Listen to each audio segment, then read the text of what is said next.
ওয়াসার পানির ট্রাক আসবে এই আশায় ঘন্টার পর ঘন্টা অপেক্ষা পূর্ব মণিপুরের কাঁঠালতলাবাসীর।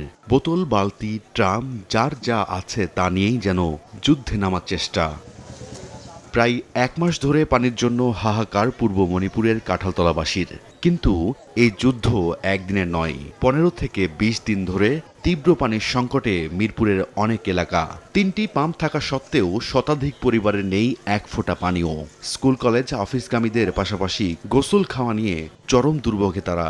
এতদিন যদি পানির সমস্যা থাকে, এটা মানুষ কিভাবে সমাধান করে আর কিভাবে চলে পানি পাবে? আমাদের যে জনপ্রতিনিধি আছে সে শুধু ইনসাফের কথাই বলতেছে, কিন্তু আমরা এখানে ইনসাফ পাচ্ছি না। সংকট যখন চরমে, তখন রান্নার পানি না পাওয়ায় বাধ্য হয়ে খাবার কিনে খেতে হচ্ছে অনেককে। ওয়াসা থেকে 3200 লিটার পানি যেখানে 400 টাকায় পাওয়ার কথা, সেখানে সেটি কিনতে হচ্ছে 600 থেকে 800 টাকায়। আমরা যা ইনকাম করি তা দিয়ে এখন খাবার কিনা খাইতে হইতাছে। কতবার আপনি বাইরে দিয়ে কিনে খাবেন?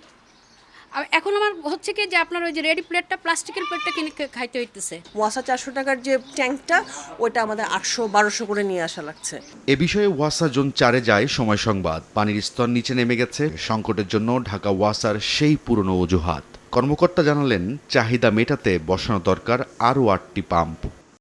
গরমের সিজনে নিচের লেটার নিচে নেমে যায়, প্রোডাকশন আরো কম হয়। মধ্য মণিপুর, পূর্ব মণিপুর এলাকায় কমপক্ষে 8টি জায়গায় নতুন ভাবে স্থাপন করা প্রয়োজন। বারবার অনুরোধ করছি যে আপনারা একটা জায়গা দেন যেখানে আমরা ডিপ টিউবওয়েল বসাবো। এরা জায়গা দিতে রাজি হয় না। বাড়তি টাকায় ওয়াসার পানি কিনে জীবনযাপন এখন মধ্য ও নিম্নবিত্তে মানুষের কাছে বিলাসিতা। মিরপুরের এই পানির সংকট বাড়াচ্ছে স্বাস্থ্য ঝুঁকি। রায়দুল ইসলাম শুভ, সময় সংবাদ, ঢাকা।